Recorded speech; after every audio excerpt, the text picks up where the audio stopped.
Assalaamu calaykum kusoo dhawaada qaybta saddexaad ee sida GNS loogu diyaariyo CCNA Lab. Marka waqtiga iga dhamaaday videogii hore waxaan bedelnay VMware Workstation-ka network-giisa sida uu ugu xiran yahay Ubuntu. Soomaaha markaas macnaha operating system-ka machine-tan ku dhex jirto Ubuntu machine-tan ku dhex jirto laptop-ka siday ula hadli lahayd banaanka. Marka awal wixii si dhex maraysay waxay lahayd subnet yar oo VM-ka ayada u go'an network yar, laakiin hadda waxaan ka dhigay inay toos ula hadasho network-ga guriga. Marka haddii aan command-gan ku celiyo mar labaad address-kan wuu isbedelaa. marka haddaa dhaho up arrow if config waka hadda gurigu toos ugu xiran yahay soo ma jeedid. marka hadda firewall-kayga wuu yaqaanaa sidii uu ugu soo noqon lahaa GNS3. marka waa kana aan fiirin haddaan dhaho up arrow oo mar labaad aan ku celiyo macnaha falaarta kore haddaa jack siisid command-gii ugu dambeeyaa soo noqonayso. marka haddaa saas dhaho waa inaa bedelo marka default gateway-ga sababtoo ah waa taa default gateway-ga ka dhignay moogtahay subnet-kaas laakiin wuu shaqeyn hadda sababtoo ah maxaa la dhihi jiray markii aan bedelno. marka haddaa dhaho do show run and then pipe include IP route oo aan soo helo command-gaas waka command-ga aan rabo inaan bedelo waa midaan soo maaha. so waxaan leeyahay no IP route 0.0.0 and then 192.168.2.145.1. so command-gaas hadda ma jirto. waxaa u bedelaa marka default gateway-ga uu firewall-ka yaqaan 240.1 gadaal u dhaqaaqdid markaasne oo nooga aad ka reebtid waka command-ga way gashaa hadda. marka haddaan kor ugu noqdo oo aan ku noqdo do.ping.google.com weli wuxuu isticmaalayaa name server-kii hore. waa arrin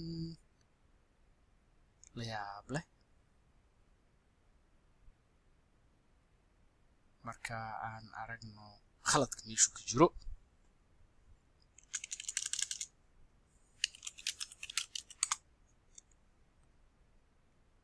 marka waka name server-ka wakaas uu saxan yahay waa meesha ay tahay inuu weydiiyo and then default gateway-gana wuu saxan yahay maaha weli laakiin wuxuu weydiinayaa kii hore and markaas maybe waa inaan save garayno.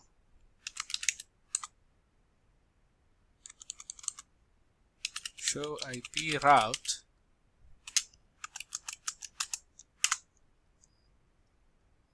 weli wuxuu sii marayaa the wrong place soo ma jeed 0.0.0 waxaa waaye wuxuusan aqoon. markaas wuxuusan aqoon weli wuxuu u dirayaa meeshaan. arrintaasna waa arrin khaldan sababtoo ah waan bedelay oo subnet-kaas kuma dhegana mar hore mar dambe.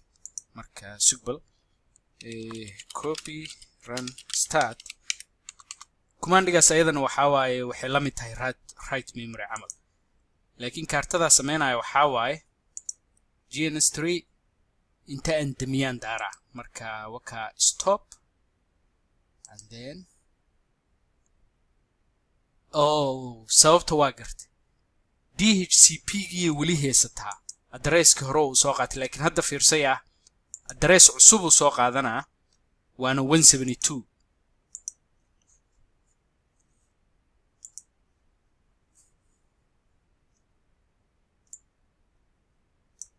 waa 172 address-ku hadda soo qaadan doono fiirso. soo ma jeeda hadda 172 yuu soo qaatay.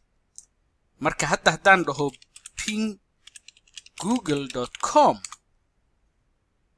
waa inay shaqeyso sababta waka soo ma jeedid hadda wuxuu weydiiyey war google.com adreeskeeda maxay tahay wuxuu ku yiri midkaan DNS serverkaas waa ka hadli doona DNS wuu soo jawaabay marka okayda macnaheedu waxa waaye waa helay waa la iiga jawaabay marka adreeskii google uu diray pinki 172.217.7.20 marka wax kasto magac leh waa ping garan kartaa ping hiran.com waka soo majid hiran waka adreeskeeda waka ping nation.co.ke soma waa newspaperkii Kenya kama soo jawaabay maxalli jiray ping cnn.com okay cnn way ka soo jawaabay soo majid ping facebook.com way ka soo jawaabtay facebook hatta soo majid marka aragtid exclamation marks kaas waa jawaab guul ah marka aragtid laakiin dhibicdaas waa lagu guul dareystay waa la gaari waayay meeshaas laakiin markasta soo majid sidoo u xalinayo magaca DNS ka waa ka hadli doonaa waxaas marka hadda marka diyaar waa u nahay inaan horay u sii socono oo maxalli jiray waxyaalo kale aan ku sii dhisno laabkan marka waay next time waxa labadaana isla hadashiinayna sababtoo hadda kan internet ku la hadlaya intuu cloud ka dhaxmaro oo ubuntu sii dhaxmaro oo laptop ka sii dhaxmaro oo internet ka saas ku aadaya marka hadda labadaana xiriir ka dhex abuuri doona next lab waayahay waxa rajaynayaa inaad wax fiican ka faa'iideysteen waana mahadsantihiin assalaamu calaykum